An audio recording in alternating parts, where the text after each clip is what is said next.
پہلے راستہ صاف کرتی، پھر پدر بزرے گوار روانہ ہوتے اور اس کوشش میں انگلیوں کے مقدس و محترم و معصوم پور کانٹوں کے باعث خون سے رنگین ہو چکے ہوتے تھے۔ اہل مکہ جب کبھی نبی علیہ السلام پر اوجھڑی پھینک کر جسم اطہر کو آلودہ کر دیتے تو بی بی فاطمہ رضی اللہ تعالیٰ عنہا رسول اللہ کو پانی سے غسل دیتی تھی اور ساتھ کے ساتھ اشکوں کی برسات بھی جاری رہتی، جس پر سب سے بڑا مشفق باپ سب سے زیادہ اطاعت کیش بیٹی کو تسلی ارشاد فرماتے تھے اور اللہ تعالیٰ کی مدد پر تلقین کرتے۔ شعیب ابی طالب کے کٹھن ترین مرحلے میں آپ رضی اللہ تعالیٰ عنہا اپنی کم سنی کے ساتھ شریک آزمائش تھیں۔ ہجرت کا واقعہ تاریخ اسلام میں سنگ میل کی حیثیت رکھتا ہے۔ مردوں کے بعد خواتین اسلام نے بھی ہجرت کی، چنانچہ حضرت فاطمہ الزہرا رضی اللہ تعالیٰ عنہا نے حضرت فاطمہ رضی اللہ تعالیٰ عنہا بنت اسد، ام المومنین حضرت سودہ رضی اللہ تعالیٰ عنہا اور ام المومنین حضرت عائشہ رضی اللہ تعالیٰ عنہا کے ساتھ ایک قافلے میں ہجرت کی۔ مدینہ طیبہ آمد کے بعد حضرت فاطمہ الزہرا رضی اللہ تعالیٰ عنہا سیدہ فاطمہ بنت اسد رضی اللہ تعالیٰ عنہا کے زیر تربیت رہیں۔ پھر جب حضرت ام سلمہ کو ام المومنین کا مرتبہ ملا تو بی بی صاحبہ رضی اللہ تعالیٰ عنہا کو آپ نے ان کی زیر تربیت دے دیا۔ ام المومنین حضرت ام سلمہ رضی اللہ تعالیٰ عنہا فرماتی ہیں، میں نے بی بی فاطمہ رضی اللہ تعالیٰ عنہا کو ادب سکھانا چاہا تو اللہ کی قسم وہ پہلے سے ہی مؤدب تھیں۔ خاتون جنت رضی اللہ تعالیٰ عنہا سے کئی حضرات نے شادی کی خواہش کا اظہار کیا، ان میں حضرت ابوبکر رضی اللہ تعالیٰ عنہ، حضرت عمر رضی اللہ تعالیٰ عنہ اور حضرت عبد الرحمن بن عوف رضی اللہ تعالیٰ عنہ بھی شامل تھے، لیکن ہر بار وہی کے انتظار کا جواب ملا۔ حضرت علی کرم اللہ وجہ بذات خود بھی خاندانی قربت کے باعث بی بی فاطمہ رضی اللہ تعالیٰ عنہ سے نکاح کے خواہاں تھے، لیکن شیر خدا ہونے کے باوجود عقیدت و محبت کے باعث رشتہ مانگنے کی جرت نہ ہوتی تھی۔ چنانچہ انصار کے سردار حضرت سعد بن معاذ رضی اللہ تعالیٰ عنہ نے حضرت علی رضی اللہ تعالیٰ عنہ کی درخواست دربار نبوت تک پہنچائی اور بی بی فاطمہ رضی اللہ تعالیٰ عنہ کے رشتے کی درخواست کی۔ چنانچہ آپ نے حضرت علی رضی اللہ تعالیٰ عنہ کو بلا کر فرمایا، مجھے اللہ تعالیٰ نے حکم دیا ہے کہ فاطمہ بنت محمد کی شادی آپ سے کروں۔ یکم ذوالحجہ 2 ہجری کو 500 درہم حق مہر کے عوض مسجد نبوی میں مسجد نبی صلی اللہ علیہ وسلم میں مسلمانوں کی بھری مجلس کے اندر یہ مبارک نکاح عمل میں آیا۔ حضرت علی کرم اللہ وجہ نے شادی کے اخراجات کے لیے اپنی ذرہ فروخت کر دی تھی، جس کے عوض 500 درہم ملے اور یہ کل رقم آپ نے محسن انسانیت کے سپرد کر دی، جو مہر قرار پایا۔ جہیز کے سامان کے لیے آپ نے حضرت مقداد رضی اللہ تعالیٰ عنہ بن اسود، حضرت سلمان فارسی رضی اللہ تعالیٰ عنہ اور حضرت بلال رضی اللہ تعالیٰ عنہ کو رقم دے کر بھیجا۔ جہیز میں ایک قمیص، سر ڈھانپنے کا ایک کپڑا، ایک سیاہ کمبل، کھجور کے پتوں سے بنا ایک بستر، موٹے ٹاٹ کے 2 فرش، 4 چھوٹے تکیے، ہاتھ سے آٹا پیسنے والی ایک چکی، کپڑے دھونے کے لیے تانبے کا ایک برتن، پانی کے لیے چمڑے کی ایک مشکیزہ، لکڑی کا ایک گلاس، مٹی کے 2 پیالے، مٹی کی ایک سراہی، زمین پر بچھانے کے لیے ایک چمڑا، ایک سفید چادر اور ایک لوٹا شامل تھا۔ اس مختصر سے جہیز کو دیکھ کر چشمگان نبوی آپ دیدہ ہو گئے اور برکت کے لیے دعا لبوں پر پہنچ گئی۔ رخصتی کے وقت حضرت فاطمہ الزہرا رضی اللہ تعالیٰ عنہا اشہب نامی اونٹنی پر سوار تھی اور اس کی مہار حضرت سلمان فارسی رضی اللہ تعالیٰ عنہا نے تھامی تھی۔ رخصتی کے جلوس میں ازواج مطہرات رضی اللہ تعالیٰ عنہا سب سے آگے تھی اور اونچی آواز سے رجز گا رہی تھی۔ خاص طور پر حضرت عائشہ رضی اللہ تعالیٰ عنہا نے جو رجز گایا، اس میں فرمایا کہ حضرت فاطمہ رضی اللہ تعالیٰ عنہا کو ساتھ لے کر چلو، اللہ تعالیٰ نے ان کے ذکر کو بلند کیا ہے اور ان کے لیے انہی کے خاندان کے ایک پاک و پاکیزہ فرد کو شوہر بنایا ہے۔ ام المومنین حضرت ام سلمہ رضی اللہ تعالیٰ عنہا اور ام المومنین حضرت حفصہ رضی اللہ تعالیٰ عنہا نے بھی اونچی آواز میں رجز گائے۔ آپ اس دوران خواتین سے کہتے جا رہے تھے کہ رجز پڑھیں اور اللہ تعالیٰ کی تکبیر بلند کریں اور کوئی ایسی بات نہ کرے جس سے اللہ تعالیٰ ناراض ہو۔ بنی ہاشم کے نوجوان ننگی تلواریں لیے ہم رکاب تھے۔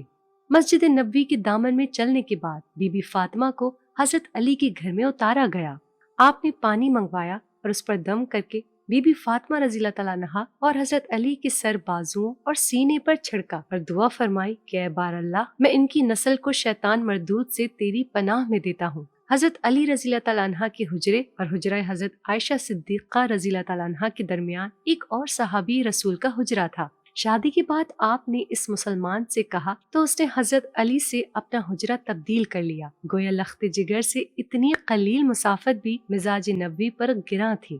آپ جب فجر کی نماز کے لیے نکلتے تو حضرت علی کے حجرے کا دروازہ بجاتے اور فرماتے کہ اے اہل بیت، نماز کے لیے چلو۔ شادی کے بعد خواتین نے حضرت فاطمہ الزہرا رضی اللہ تعالی عنہا کو تانے دیے کہ تیرا شوہر غریب ہے۔ آپ کو یہ بات معلوم ہوئی تو آپ نے فرمایا کہ فاطمہ، میں نے تیری شادی ایک ایسے فرد سے کی ہے جو اسلام میں سب سے اول ہے، علم میں سب سے اکمل اور حلم میں سب سے افضل ہے اور حلم میں سب سے افضل ہے۔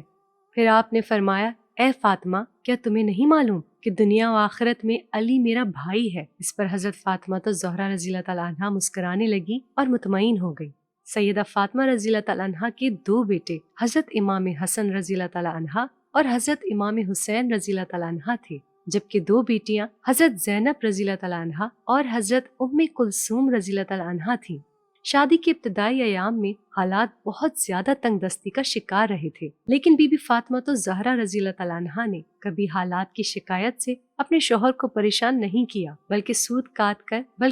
کاٹ کر یا رسی کے گولے بنا کر حضرت علی کرم اللہ وجہ کو دیا کرتی تاکہ شوہر کے ساتھ مالی معاونت ہو سکے۔ غربت اور سادگی کے باوجود حسن معاشرت کے باعث آپ رضی اللہ تعالیٰ عنہا کی شوہر کو کبھی آپ رضی اللہ تعالیٰ عنہا سے شکایت پیدا نہیں ہوئی تھی۔ سیدہ رضی اللہ تعالیٰ عنہا اپنے شوہر سے بہت پیار بھری اور محبت سے لبریز گفتگو فرماتی تھی۔ لوگوں کے سامنے کنیت ابو الحسن کہہ کر بڑے ادب و احترام سے پکارتی تھی۔ جب شوہر کے گھر آنے کا وقت ہوتا تو خود کو اچھی طرح تیار کرتی تھی اور شوہر کے لیے کشش کا باعث رہتی تھی۔ دربار نبوی سے فضا نامی کنیز میسر آئی تو گھر کا سارا بوجھ ان پر نہیں ڈالا تھا، آدھا کام خود کرتی اور آدھا کام ان سے لیتی تھی۔ بعض سیرت نگاروں نے اس کی عملی صورت یہ بتائی ہے کہ ایک دن بی بی فاطمہ الزہرا رضی اللہ تعالیٰ عنہا خانگی انبار سر انجام دیتی تھی اور فضا آرام کرتی تھی، جبکہ دوسرے دن پھر کنیز کی ذمہ داری تھی کہ وہ جملہ خانگی انبار نپٹا دے۔ سیدہ فاطمہ الزہرا رضی اللہ تعالیٰ عنہا نے